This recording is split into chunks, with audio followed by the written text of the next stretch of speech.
I was just looking at the stats, looks between people 21 to 35 years old today, about 56 to 61% of them have debt. The average is somewhere between 33,000 and 42,000. So it's a lot. Yeah. You were in the VC investing, fintech investing VC luncheon, which I didn't expect necessarily the topic of student debt to come up, but it did. And you were saying that you're seeing warning signs that are pretty ominous in terms of student debt. What did you mean by that, and what are some of the warning signs you're seeing? I mean, quite honestly, the student debt, for in the entire nation is about $1.6 trillion. So it's a very big number, right? We feel that about 45 million consumers have student debt, which I think is getting to a large percentage of our population. And when the debt becomes sizable, it inhibits your ability to do other things normally that you do in your day-to-day activities. And clearly, from a SoFi perspective, we are interested in making the debt for the segment of people that we deal with, can we reduce the cost of borrowing, and how do we actually make their financial lives better? That's what we are looking at. But as a whole, it can delay your home buying, it can delay some other purchases that you have in life, it can delay your marriage, and those are the things, the indicators that we think are important for the millennial generation. Yeah, speaking of home buying, Hugh, obviously at Fannie Mae, you're seeing, the kind of other side of this in terms of people, this generation who has this amount of debt. How is that affecting their ability to own a home? Well, it's obviously affecting it a bit. They have more debt than other generations had at prior points in time, but if you actually look at the home ownership percentage, that's gone up by about 150 basis points in the last 2 years. The biggest increase in home buying has been millennials. And so they're in the sweet spot of forming households and wanting to own a home, which is something they still view as an attractive investment opportunity. A little less so for Gen X, which is before them, because the Gen X folks sort of saw the decline in housing values up close and personal. But the addressing the issue of student debt is something we're trying to do to the extent we can with technology and better understanding of things like, does that student debt have a third-party guarantor? Most of it does. So if it's got a third-party guarantor, we will look to exclude it from the credit statistics for the millennial that is applying for the loan. Really? Similarly, if the parent's doing a cash-out refi, we'll lean into that cash-out refi if the express use of proceeds is to pay off the student loan. So it's something we're very mindful of. We're trying to do what we can to solve it. Our biggest piece of advice for somebody that's got student debt is finish your degree and get a good job. Yeah, I mean, this is also a generation, many of them graduated into the Great Recession or right after, and it's not just the amount of debt, but also the way the market has changed. I mean, are you seeing, I guess, what are they up against? Are you seeing changes just in terms of the market since in the last 10 years? Well, yeah. So I think everybody knows the millennial generation is bigger than the baby boom generation. I think everybody also knows that their propensity to consume housing is not really any different, but they're being delayed in that effort. I know that if we did a show of hands here, asking who lived with their parents after college, a number of hands would go up. I did, and I couldn't wait to get out of there. And I think that what's happening is millennials are staying in that situation longer. But the fundamental issue for them, as big or maybe even bigger than student debt, is lack of affordable housing supply. Right. So the relationship between the demand for housing and the supply of housing has been completely severed since 2008. If you looked at a chart going back over time of home prices and housing starts, there would be a very, very close correlation, because when prices go up, home builders build more. When prices go down, they build less. The supply response to increased demand in the last 10 years has been completely inadequate, which is why we're at levels of income, of house price to income that we haven't seen for a really long time. And that's the fundamental issue they face. So it's a double whammy. They have a lot of debt, and there's a lack of affordable housing. That's correct. It's most major cities. I mean, I moved last year from tri-state area to San Francisco. I mean, just a young graduate coming out even taking a $100,000 job, it's very difficult for them to even rent, and they have to share with 2 or 3 people.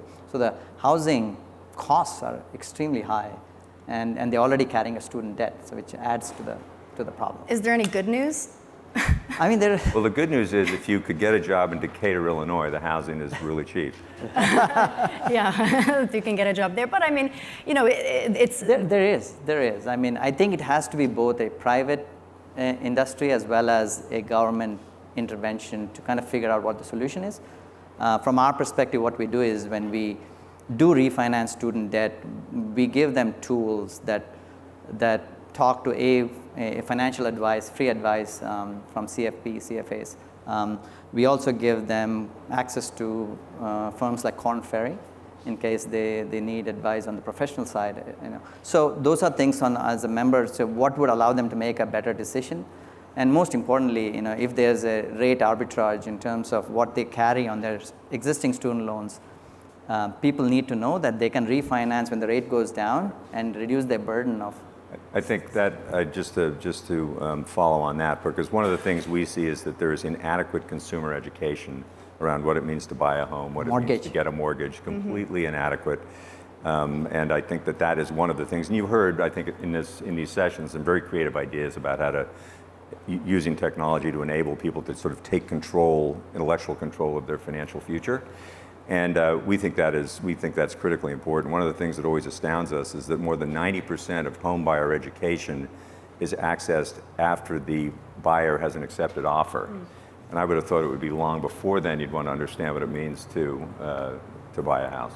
I mean, technology, what innovations would you point to that have made it easier? I mean, we talked a little bit, like, how fast can you get a mortgage these days? Does that make it easier for this generation that is, you know, has such a big debt burden? Well, there's been an enormous amount of change, although it's probably still the case. If you had a time machine and brought a mortgage banker from 1950 into the modern world, they would be dazzled and confused by all this technology. If you took them to a mortgage closing table, they'd feel right at home because it hasn't really changed that much. But it is changing. The pace of change is really accelerating. So 10 years ago, you couldn't close a mortgage in less than 10 days. Now, under the right circumstances, it happens all the time. And I think, but for necessary consumer protections like truth in lending disclosures, I think we'll get to the point where you can close mortgages almost instantly. Would it be better if there weren't as many protections there so we could just do them instantly? Well, I do think it goes back to the education question because, you know, if you look at the pain points there's buying a house, there's sort of the euphoric part, which is the search, and then the euphoric part sort of fairly quickly leads to the uneuphoric part, and that includes managing the process, all the contingencies, giving the same piece of information to 3 people 5 different times. We can take those pain points out, but I think it is still super important for people to understand what they're getting into, because our job as a provider of liquidity is not to put people in the house of their dreams, it's to put people in the house of their dreams that they can afford. And that's the key thing, because you don't want to put somebody into something unaffordable. Yeah, we're going to go to the audience for questions in a moment, so if you have questions, raise your hand, raise it high so they can find you. But you briefly mentioned, you kind of breezed by, you said something, government intervention. Let's elaborate on that a little bit. I mean, what do you think, I mean, we are heading into a campaign season, what can the government be doing here? I mean, I honestly would not like to comment on the political side of the equation, but I know that a lot of candidates are putting forth a lot of ideas. Some of them are good, some of them are not so good, but... which ones do you think are good? I think the ability to make it easier to refinance your debt. Clearly, and giving a lot of community. People know when interest rates go down, they refinance their mortgage, right? It's very well known, right? But if somebody is carrying, you know, $80,000, $90,000, $100,000 worth of debt, and they don't take the opportunity to refinance, which could save them hundreds of dollars on a monthly basis, that's a little bit of a crime, right? You know, you need to be able to do that, right? On that side, I think, you know, the big institutions and government can play a role to make it easy for people to do that, because you have it on both on the federal balance sheets and you know, private student loan balance sheets as well. The other thing is, you know, how do you match what somebody is borrowing to Hugh's point? You know, if you're going for an X degree in this institution, paying $70,000 a year, and education costs are not coming down. On the other hand, you could go at the same degree in another institution, which is more affordable to pay off when you graduate. you got to make those logical decisions in a seamless way. So you were talking about potential tax breaks or something even beyond that. I am not sure, but the one thing we could do is employers. What we are looking at is employers more and more would like to help in the payment of these student loans. And I think if the regulations make it easy for them to pay down, so for example, they give a matching contribution to 401k. If they paid towards the student loan and still the matching contribution were to happen, I think that's a big win because these people have to pay down their student loan debt. So those areas are, I think, good. I think that's true. I think on the on the housing side, it's one of the things that we and other liquidity providers have moved away from is simply expanding the credit box, because if you increase access to credit without changing supply, you're just making the price go up.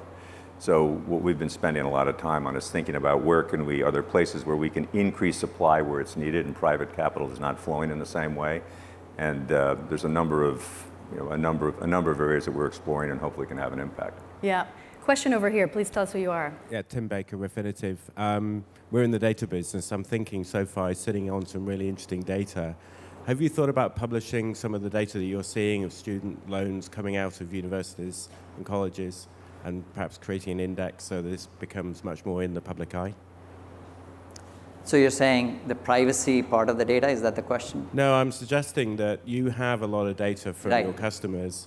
Is it an idea to publish that data at an aggregated level, perhaps by college, so that students going to those colleges will know roughly what kind of debt they're going to come out with, and because that should be part of their consideration? Published out, Yeah, I mean, part of the things we do is we provide a lot of electronically available education tools that allow people to make decisions, right, on how to borrow, how much to borrow. And we are constantly working on that. So the data that we would have, although we may not have the full spectrum of data because we are very strong in certain segments and large loan sizes, and a large percentage of our people are graduate students. So I wouldn't call it full, but whatever is available on an aggregate basis, we would provide that in a palatable format that would be easy for people to say, this is what the debt we have consumed and how long did it take to pay down that debt, and what's the favorable interest rates, things like that. Yeah. We have another question here from Fortune editor Matt Heimer. Hi, I'm Fortune editor Matt Heimer. Something that's seemed to have a lot of promise but has not panned out so far was the government's efforts to make loan forgiveness more, to extend that to people who work in essentially teaching and other public service jobs and whose incomes are low. Do either of you see an avenue for maybe the private sector to handle that better than the government has, since, as by all accounts, they've kind of botched it?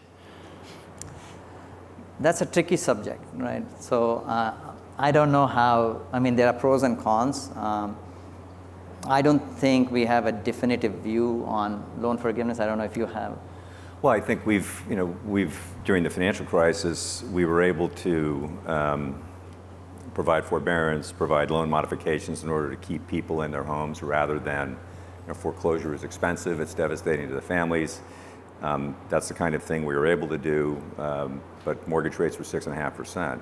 Right. Now, the tools that you have at your disposal as rates get lower and lower and lower are fewer. But I do think that there's, and when you said the private sector, I mean, you can look at it as in a commercial way and say this is the right outcome for us and our shareholders, and it's the right outcome for the homeowner or the borrower. You just have to find that balance. I mean, where I was going in the beginning was that if there was a broader agreement on refinancing, a way of doing that would be through an assisted refinancing at a lower cost, which would benefit for the consumer. That would be an easier path, in my opinion. Speaking of the underserved, I mean, SoFi, I don't believe you're eligible for SoFi refinancing unless you have a credit score that's 680 or higher. Right. I mean, if you're below that, I'd be curious to hear from you, Hugh, too. What are the prospects for you in terms of owning a home? I mean, how much more difficult is it if you have debt and a lower credit score?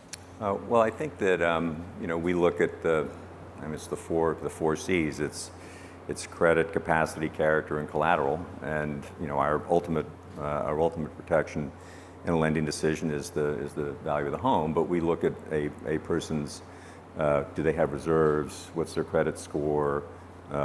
What has been their debt payment history?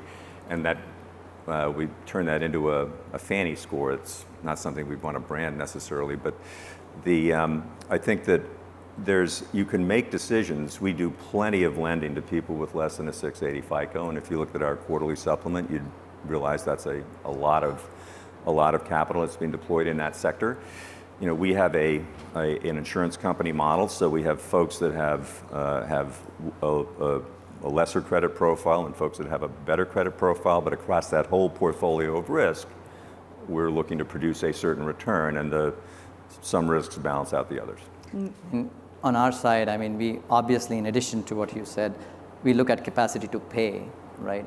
But the broader thing is where we are looking forward to is how do we help that person get to a higher score? What are the things they have to do in their day-to-day payments, managing their existing debt that will get them to a decent level so that they can refinance? So you don't simply want to ignore them, you also want to see, Correct. You might offer tools. Do those exist yet, or? No, we are, as we speak, we are building them. Oh, okay, good to know. Yeah. One thing we were also talking about too, it affects the housing picture, and there's differing opinions about, you know, the effect of Airbnb, and it's interesting to me because the users of Airbnb, the I guess renters or the users people who rent their houses overlap a lot with the student debt generation, but there's also, you know, effects on their ability to get mortgages and also the housing market. You had some interesting thoughts about this. I think that you've looked at some of the data. Well, I think that it's you know, there's some controversy around it because people look at the pool of a lot of people don't know this, but you've got